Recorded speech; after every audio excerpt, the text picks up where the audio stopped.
男人挑战在超市里生存100天，只要不离开红色的圈禁就能赢到100万美金。住在这么大的超市里简直是童年的噩梦。乔治决定躺也要躺到100天，不花钱逛超市的感觉也太幸福了吧。这里的食物足够一个人吃上一辈子，所以他并不担心会被饿死。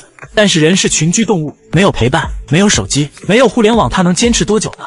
乔治选了一片空地作为栖息地。第一天在兴奋期待中结束。第二天早上，主持人送来1万美金，要想得到他必须用等价的商品来交换。主持人让他好好想一想，每天卖出什么不影响以后的生存。乔治迟疑了片刻，觉得这些电视不能吃又不能用，于是卖掉了1万美金的电视机。接下来他要好好计划一下分类，明天要用什么去换钱。这些猫粮狗粮也不能吃。乔治提前整理好了1万美金的宠物用品，这份工作让他很充实。第二天也很快结束。第三天奖金如约而至，主持人买走了1万美金的狗粮。乔治继续清空货架，这些新鲜的水果和蔬菜很容易坏掉，所以要赶紧卖掉。接下来的5天里，他连续清空了日用品、尿不湿和玩具。看着一车一车的奖金纳入麾下，乔治掩饰不住的喜悦。他好像是在工作，又好像是在度假。第10天的时候，主持人问他想不想离开，乔治觉得还能再住上100天。主持人很意外，既然你不想走，我肯定奉陪到底。看到这么多的钞票，让乔治更加有决心了。第11天，他开始清空衣物区，在别人的超市挣自己的钱，就像在做梦一样。不得不说，乔治很睿智，他能耐得住寂寞，也会给自己找乐子。第13天的时候，他打算洗澡换一身衣服，这些空货架或许可以搭起一间浴室。他搭得很用心，在没有人的超市洗澡很放心。时间过得又快又慢，他机械一样的整理物品，每天都能收到一车的奖金。第16天的时候，乔治决定把住的地方改造一下，矿泉水瓶作为墙，卫生纸巾当床铺，不管舒服不舒服，到底像个家了吗？超市被他清空了1/3，来回搬运物品太浪费时间了。他想借用仓库里的叉车，主持人同意了。有了叉车的帮助，乔治的工作变得轻松了很多，奖金也变得越来越多。第21天的时候，他突然很想念家人，尤其是儿子的生日不想错过。虽然得到了很多钱，但是心里的那份空虚越来越明显。他不知道还能坚持多久。小助手羡慕他每天都有很高的薪水，但是却没有家人的陪伴。这句话他想了很久，原本100天的计划可能要泡汤了，这些钱还能困住他多久？第28天的时候，他卖掉了所有的矿泉水，这些清空的货架也可以用来做墙壁。主持人好像看出了乔治的心事，在第30天的时候，允许乔治的家人探监，久违的重逢潸然泪下，他终于见到了自己的家人。这一刻，乔治是幸福的。如果鱼和熊掌共同兼得该有多好啊！但是成年人的世界只有固头不固定，家庭和工作永远不能两全。短暂的相处之后，乔治又回到了一个人，他希望多坚持1天就能拿到更多的奖金。第31天的时候，超市突然停电了，一片黑暗，感觉很不好。而主持人却告诉他，接下来的超市不会再通电。这无疑是难上加难，乔治只能赶紧清空冰箱里的食物。交易完成，他们拍拍屁股走人，留下乔治在黑暗中继续整理货物。还好他脑子好使，找到一些电棒、手电筒之类的照明工具，情况还不算太糟。但是黑暗的恐惧让他有些发疯，控制不住的想砸东西，直到发现超市的后门可以打开，情况才得以缓解。他在黑暗中度过了6天，忙碌的时候很充实，一旦空闲下来就想回家。他无数次站在超市门口想要跑出红线，最后还是理智战胜了冲动，就算赢不到100万美金也要带走一半吧。乔治决定再坚持。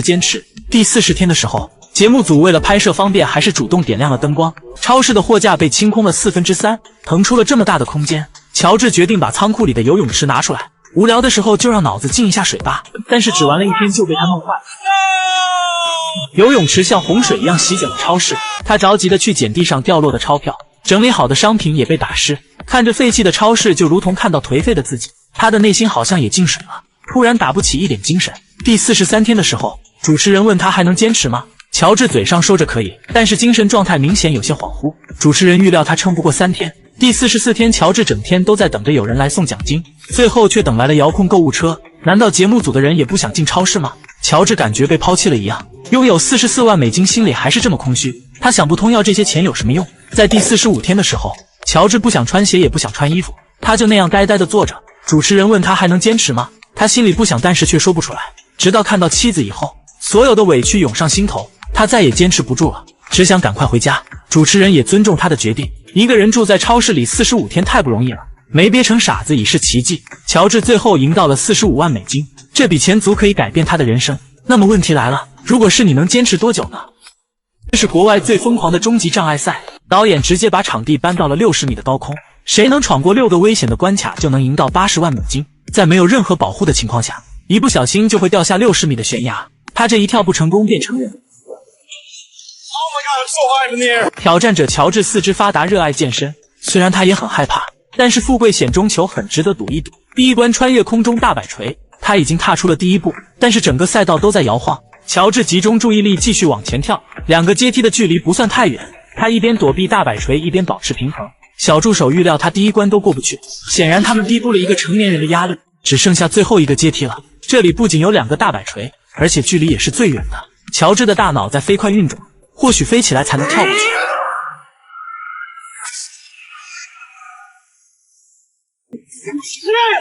他闯过了第一关，主持人劝他别高兴太早，后面的关卡会越来越难。第2个赛道同样会升到60米高，这一关他有2条路可以走，平衡木或者攀爬架，2选1穿过赛道进入下一关。乔治表现得很为难，这2条路都很难走，他很怕掉下去摔成肉泥。如果不难，那奖金给的也太轻松了吧。乔治看了一眼平衡木，果断选择了攀爬架，他相信自己的2只胳膊。整个身体悬在半空中，双手的压力比想象中还要累，而且越往前走间距越大。主持人用奖金不断的鼓励他，往前一步是主角，后退一步就换人。乔治咬牙坚持全力以赴，这主角我当定了，只剩下最后2根单杠了，间距又变大了。乔治终于看到了希望，他用脚撑住最后一根，很快就爬了上去，闯过了第2关，完成了赛道的1/3。第3关考验的是脑袋的记忆力，当他按下红色按钮时，地板上会出现绿色的通关图案。As you will see, a pattern is now popping up on the floor. Wait for this pattern to populate. 一旦松手，图案就会消失。他要短时间记住44个绿灯方块的位置，30分钟通过即为通关。如果踩到红色的部分，80万美金就会灰飞烟灭。时间开始倒计时，乔治紧张地按下按钮。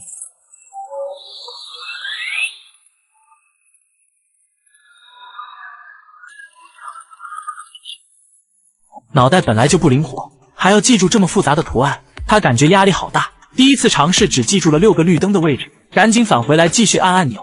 已经过去了5分钟，他开始第2次尝试，这次走了11个方格又忘了，只能返回来继续按按钮。每一次尝试，每一次返回都在浪费时间。虽然记忆力不太好，但他不能放弃。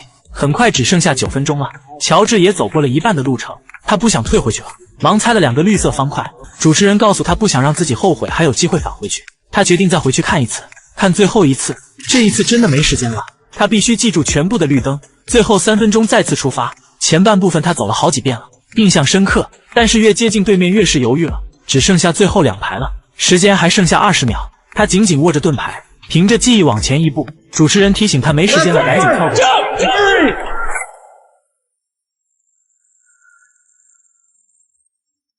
奖金没有爆炸，他踩对了方块。第3关也成功了。第4关是水上障碍赛，通关难度让人崩溃，至今还没有人能过去。主持人给他2个选择，如果空手挑战落水就会被淘汰，拿着这块巧克力就能无限次复活。看来他的选择是对的。第一步独木桥就落水了好多次，但是经验积累很快掌握了技巧，他终于通过了独木桥。下一个旋转臂好像不难，只要不踩空就能穿过去。第3个他要荡起绳子跳到旋转罗盘上，试了好几次都没有成功。主持人觉得不太难啊，他要为乔治示范一下，没想到骑虎难下人丢大。专业的事还得专业的人来做。乔治一鼓作气穿过了第3关和第4关，第5关的跳跳球才是最大的难题，弹性很大，很容易把人弹飞。主持人提醒他不想被淘汰就抱紧巧克力。乔治很听话，不管落水的姿势如何难受，他都死死抓着不撒手。在尝试了几十遍之后依旧没有跳过去，难道这一关过不去了？眼看天已经黑了，但乔治还没有放弃。3个小时后，他终于跳上了第3个球，被弹得体无完肤，逐渐掌握了力度，距离终点越来越近了。乔治紧紧抓着巧克力，他闯过了第4关，结束了噩梦一样的水上乐园。第5关是旋转独木桥，还要带着奖金一起通过。更糟糕的是，这次的赛道依然会升高至60米的空中，忽高忽低的体验让乔治感觉很不好，而且平衡感一直是他的弱点。他很怕再次与奖金失之交臂。主持人提醒他，如果害怕可以随时离开。乔治提起2大袋奖金，这沉甸甸的手感谁会拒绝？然后迅速穿过了一节独木桥，急速的步伐，整个赛道都在摇晃。还好独木桥不算太长，他只要集中注意力就能很快穿过一根。他带着20万美金来到了终点。主持人提醒他可以带着奖金直接去下一关，当然也可以返回来继续拿剩下的钱。乔治认为既然要赢就要全部的奖金，于是快速返回去继续挑战。这一次他变聪明了，在穿过2节独木桥后，他把奖金扔给小助手帮忙放好，就可以节省时间和路程。他再返回去拿剩下的钱袋子，在这么高的空中把钱扔来扔去，万一砸到其他人就不好了。乔治克服心理恐惧，一次又一次的穿过独木桥，终于搬完了所有的奖金。第5关也挑战成功了，只剩下最后一个关卡了，这也是最难过的一关。他们再次升到60米的高空，穿过这条终极障碍赛道就能拿到奖金。主持人告诉他还有另一条捷径可以走，只要把伞形的糖饼抠下来也能拿到80万美金。困难和捷径该如何选择？乔治扔掉了通往捷径的糖饼，成功的路上怎么会有捷径？可能永远也抠不下来伞形的糖饼。他依稀记得上次的糖饼让他失去了100万奖金，所以这次他选择迎难而上，抓住上方的吊杠，他踏出了第一步，然后攀爬着绳子前往下一关。乔治听到家人和朋友的呼喊声，意志坚定，这一次他要为家人和朋友而战。第2关是死亡之墙，每块木板的面积非常窄，他要用手指紧紧抠着不能撒手，而脚尖也只踩到了一点点，整个身体贴在墙面上有多危险，就连主持人都吓出了一身冷汗。乔治有战略性的移动，尽量不让四肢悬空，终于到达了对面。接下来要借助铁环的滑动进入第3关，这里不仅有大摆锤，还有独木桥，可谓是难上加难。独木桥是爬过去的吗？这样的环境下只能用爬才能通过了。乔治又通过一关，而最后一关节目组又加料了，知道他对糖饼非常敏感，所以每前进一步就要折磨他一次，只要跳过所有的糖饼就能来到终点。乔治整理好情绪开始挑战。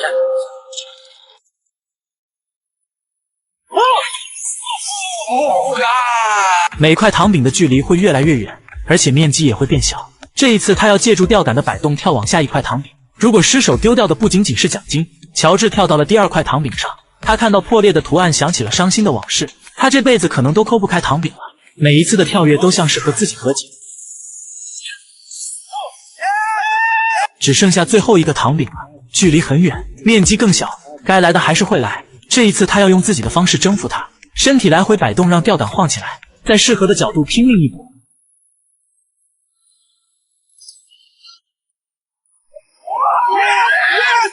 惊险的尝试他赌赢了，赢到了80万美金，这笔钱足以改变他的生活。那么问题来了，如果是你，能闯过第几关呢？男人挑战被埋进地下5米的深坑里，如果能生存7天就能赢到10万美金。幽闭的环境让人窒息，他还来不及再看一眼这个世界，就被泥土遮住了天空。吉米有些慌了，还活着就被埋的感觉非常可怕，再加上挖土机的重量，整个盒子都在颤抖，他很怕棺材盖会突然裂开。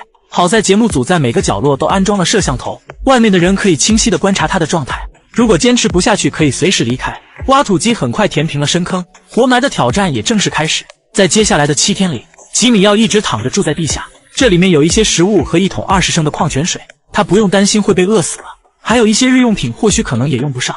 幽闭的环境还没有适应，吉米很担心会窒息而亡，他希望对讲机的另一头有人一直陪着他。显然小助手们并不愿意，这注定是一个人的战场。吉米决定睡一觉，让时间过得快一点，希望明天还能睁着眼醒来。第1天在拥挤和害怕中度过，第2天醒来，他决定把唯一的裤子变成短裤，在狭小的空间里舒适才是最重要的。随便吃一袋预制菜，肚子不饿就不想夹。而外面的小助手们正在他的坟头吃烧烤，吉米却不敢多吃，如果哪怕微拉一点点也会让挑战更加困难。剩下的时间就很无聊了，他只能敲打棺材制造娱乐，一只袜子也能当做玩具。迷惑的行为让人不解，或许这就是无聊透顶的举动吧。小助手将一根管子塞进了泥土里，竟然碰到了吉米的棺材盖，然后用吸尘器吸掉管道里面的泥土。他要用微型摄像头看一眼地下的吉米，他们玩得很开心，完全不顾及吉米的情绪波动，被人撩一下就跑的感觉很失望。这时突然出现一只苍蝇，让吉米更加心烦，真是哪都少不了你。他已经连续躺了2天了，身上只有一种感觉， back pain, back pain, back pain, and maybe some back pain. 难过的感觉更加强烈，但是第3天会越来越糟。下了一夜的暴雨让他的墓地更加凄凉。小助手问他还活着吗，竟然没有收到任何回应，是在装睡还是嘎了？小助手们决定换一种方式叫醒他，他们搬来15个音响放在他的坟头，然后一直按喇叭，刺耳的声音果然传到了地下，吵醒了沉睡的吉米。上面在疯狂地开派对，低音炮的声音仿佛可以穿透地面，连同棺材一起摇晃。吉米发现一颗螺丝松动了，很担心棺材板承受不住震动，希望他们赶紧停止。小助手们也只好作罢。吉米决定运动一下，防止双腿萎缩，毕竟3天没有走路了，2只腿几乎忘记了使命。他找到2个只有3斤重的小哑铃，每天动一动保持活力。如果躺上7天，他不敢保证还能不能站起来。糟糕的一天即将结束，他又要开始睡觉了。外面的小助手好像一会也没有消停，他们连夜在旁边挖出一条地道，在第4天早上准时敲响了吉米的大门。这是什么骚操作？虽然不理解，但是看到久违的人类还是很欣慰。仅仅对视了一眼就很想哭。等他们走后，吉米又开始了漫长的孤独。他明明很累，但是到了晚上却睡不着，这种感觉非常折磨人。他不知道为什么总想哭。这一天他过得很郁郁，很庆幸第5天他还活着，但是却打不起一点精神，不想说话，也不想吃饭，甚至连节目组的日常问候也不想回应。他希望有人能陪他聊聊天，但是小助手们就想看他难受，完全不理吉米的呼唤，反而让对讲机飞得更远一些。他已经在地下躺了5天了，后面的日子越来越难熬，他不知道还能不能撑到7天。又是一夜暴风雨。第6天早上，小助手按时喊他起床，这次吉米没有任何回应，直接关掉了对讲机。从录像上看到他很悲伤，不想搭理任何人。吉米的情绪低落到了谷底，他一说话就会想哭，莫名其妙的想哭。他很想离开这里。节目组请来家人和他通话，终于打开了一点心结。原来外面还有人在等着我，还有家人需要照顾。他又找到了人生的意义，只剩下最后1天了。最难过的前6天都过去了，还会害怕最后1天吗？吉米决定再坚持，他要开始睡觉了，希望一觉醒来能看到明天的太阳。第7天的早上一片晴朗，不敢想象他竟然在地下度过了7天，完成了一项一动不动的极限挑战。外面的人在庆祝胜利，吉米1秒也不想待在下面。小助手们开始挖坑，他们可能挖1天也挖不到棺材，还是挖土机的效率更高。他已经迫不及待想要跳出棺材了，只是很担心2只腿还能不能站起来。吉米看到挖土机的爪子推开了泥土，他终于看到了外面的亮光，激动的再次流下了眼泪。当盖子打开的那一刻，他仿佛重生了一般。医生检查过身体以后，他才慢慢的站了起来，有点头重脚轻晕晕的感觉。他很庆幸自己还活着，也赢到了这疯狂的极限挑战。那么问题来了，如果是你，能坚持几天呢？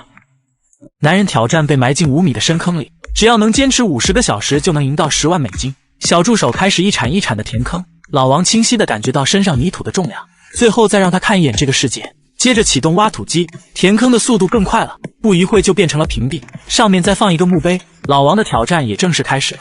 接下来的50个小时，他要一直待在地下。外面有一台空调直接连接到棺材，还有一位医生随时待命。如果坚持不下去，可以随时放弃挑战。老王能坚持到最后吗？好像所有的人都不看好他。里面空间狭小，想要转个身都很困难，他只能一直躺着，无聊的躺着。很快他就睡着了，而小五却打算在他的坟头陪他睡。第1个晚上很快就过去了。11个小时后，老王很庆幸自己还活着，而且还发现了一个朋友，不知道他是怎么进来的。他迫不及待和外面的人分享，而乔治竟然在他坟头放起了水。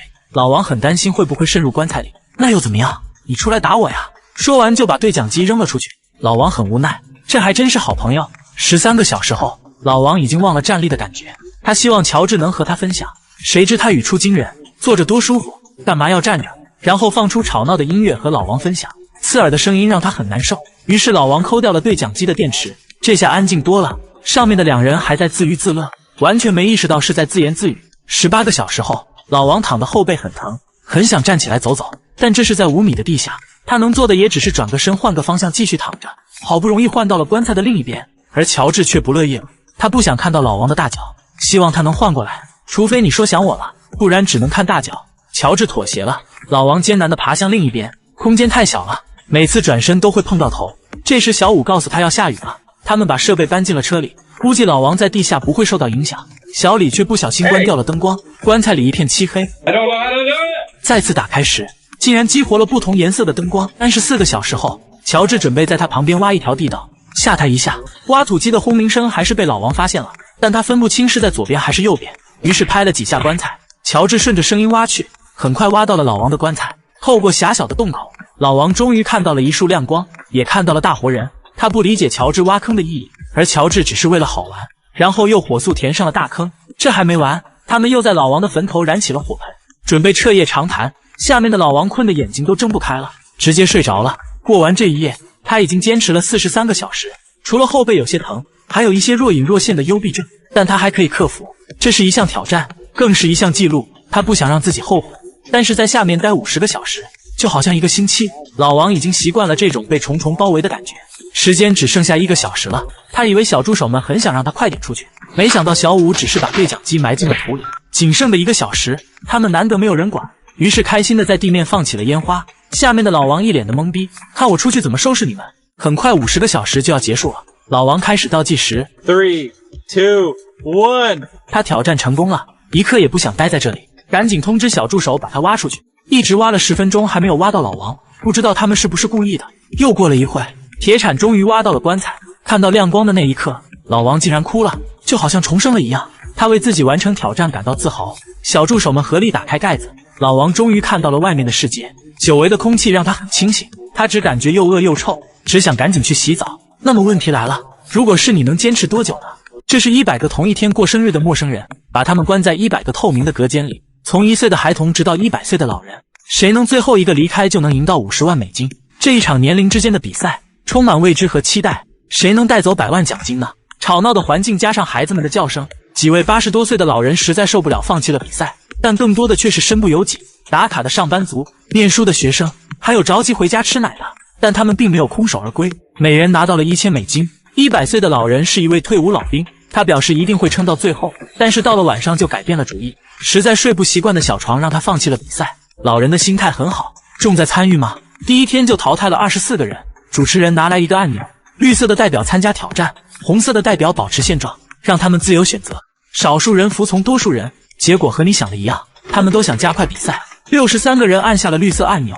这一关的游戏是纸杯里找小球，猜错就会被淘汰。3个纸杯来回交换位置，他们目不转睛地紧紧盯着。主持人试图转移注意力，但只骗到了3岁的小女孩。3个按钮代表3个纸杯，小球究竟藏在哪个杯子里呢？聪明的人已经开始了选择，而使坏的人却在误导别人。很快投票结束，52个人选择了蓝色按钮。主持人决定顺从民意，首先打开蓝色的杯子。有人欢喜有人忧，选错的全部被淘汰，而幸运的52人则留下来继续比赛。第3天没有节目，非常无趣。有的人坐在地上大眼瞪小眼，有的人躺在床上睡觉。受不了寂寞的，可以随时拿着钱离开。第4天主持人再次出现，这次依然让他们自由选择，是冒险挑战还是安于现状。结果大部分人选择了冒险，只有淘汰更多的人才能离奖金更进一步。每人1张纸和1支笔，随意写下任何年龄段，票数最多的被淘汰。他们仔细筛选了有竞争力的年龄，然后写在白纸上。74岁的大妈无辜躺枪离开了现场，而这一关淘汰的可不止一个人。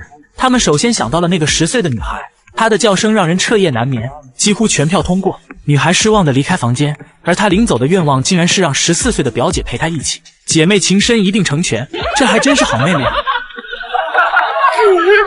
随后73岁、71岁、79岁，他们的目标全是老年人，可能尊老爱幼是一种体贴。这一关结束，比赛还剩下25人，竞争少了3/4，而后面的比赛会更加残酷。第5天早上，20个人选择继续挑战。这一关的游戏是积木叠叠乐，根据指示抽出任何一根积木，谁先倒塌就会被淘汰。第1根很安全，没有人失败，继续抽取第2根。39岁的大姐弄倒了积木塔，不甘地离开了赛场。随着积木越抽越多，淘汰的人数也在增加。但是这样的比赛对于老年人来说确实有些难度，他们很难估量哪根是安全的。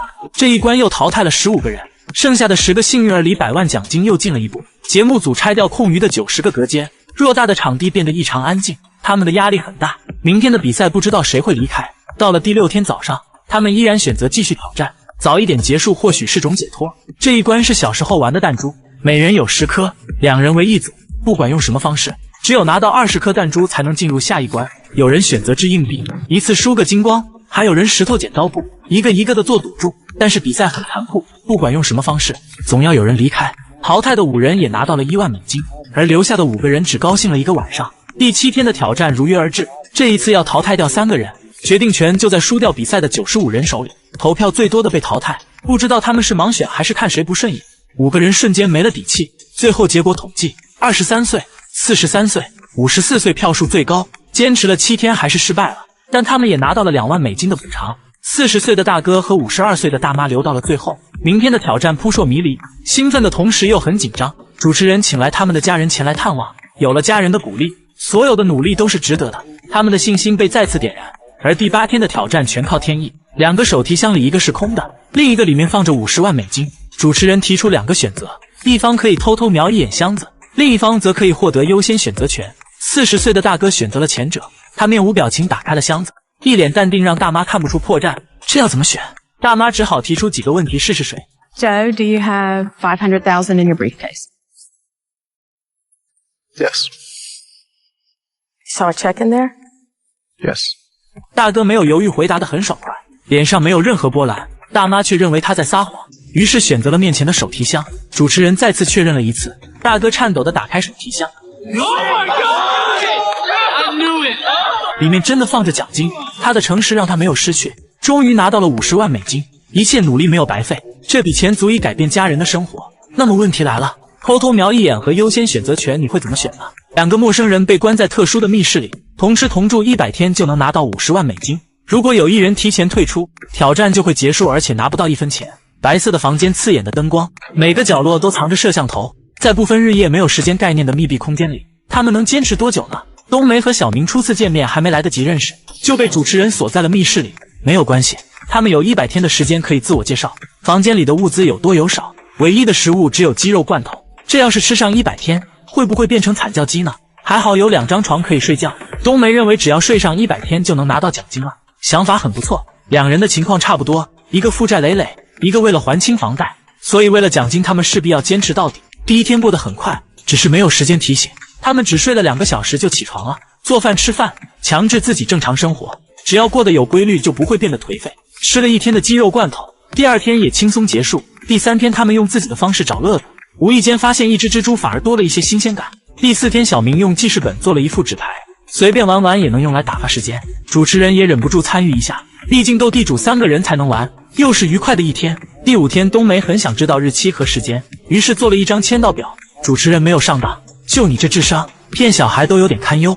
每天生活在没有日夜没有时间的轮回里，就好像被社会抛弃了一样。他们只能压制住内心的焦躁，毕竟这些奖金对他们很重要。很快来到了第10天，节目组打开封闭的大铁门，久违的空气，美味的食物映入眼帘。主持人告诉他们，只要分给厨师5万美金，就能每天吃到美味的食物。这个买卖很诱人，想想鸡肉罐头都觉得恶心，而且厨师做的菜很好吃，两个人都心动了。美食和金钱怎么选？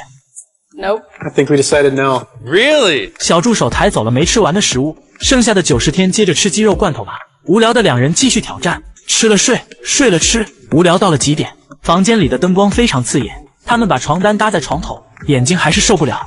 第20天的时候，主持人又找到了新的商机，只要拿出来5万美金，就能换取2张柔软的大床，还有可以控制灯光的平板。冬梅和小明躺在舒适的大床上，想想那小小的硬板床，他们再一次心动了。最重要的是眼睛可以得到休息。主持人开始倒计时，小明纠结做不出选择，把决定权交给了冬梅，要还是不要？他的脑袋变成了麻花。 No. Really? 最后还是理智战胜了冲动，虽然很遗憾，但是他们保留了奖金，还是洗洗睡吧，可能梦里啥都有。接下来的几天，两人变得很懒惰，除了吃饭上厕所，大部分时间都在床上发呆、愣神、自言自语，无聊到了最新高度。小明只想要调味料改变一下鸡肉的味道，而冬梅很想喝咖啡。外面的主持人又嗅到了新计划，这次他们肯定会花钱，把两人最想要的东西搬进密室，留下一个就要拿出1万美金。电话要不要？哈利波特全套书籍、咖啡机、调味料还有游戏机，好想都想要，但又不舍得花钱。两个人取舍了半天，决定一人买一个。冬梅留下了那台咖啡机，小明买了一整套的书籍，花掉了2万美金，还剩下48万，生活好像又有了希望。他们一起看书，一起喝咖啡，但是在第34天的时候突然停电了，外面暴风雨来袭，节目组也无能为力，一直停到了第39天才重新修好了电路。虽然灯光刺眼，但也比黑灯瞎火好，而且还可以吃到加热的鸡肉罐头。第40天的时候，主持人抬进来一台电视和很多部影片，只需要1万美金就可以拥有它。好久没有接触电子产品，两个人表现得很激动。这些影片足可以看到挑战结束，打发时间绝对够用。但是看着满满一箱子的钞票，两个人狠心拒绝了，还是 money 比较实在。节目组拿走了所有的影片，却把电视机留在了密室里。本以为没什么用，但是聪明的小明竟然做出了一根天线，电视机出现了画面。虽然只有1个频道，但总算可以看到外面的世界了。接下来的10天里，他们整日与电视为伴。很快就到了第50天，主持人告诉他们，只要拿出来2万美金，就可以见家人一面。他们都想家了，2万美金固然很多，但是家人的支持也很重要。这一次两个人达成了一致，他们迫不及待地和家人拥抱，哭得梨花带雨。节目组为冬梅的妈妈准备了生日蛋糕，两个人趁机改善一下伙食，但是美好的相聚总是短暂的。家人离开后，他们又回到了难熬的谷底。实在太无聊，就把箱子里的钱拿出来摆弄一下，这也是一种心理安慰。第60天的时候，主持人推进来一个大盲盒，只需要5万美金就可以拥有它。两个人猜不出里面是什么东西，可能不值这么多钱，于是他们拒绝了主持人。当盲盒打开时，突然就傻眼了，里面不仅有5万美金，还有2辆特斯拉的钥匙。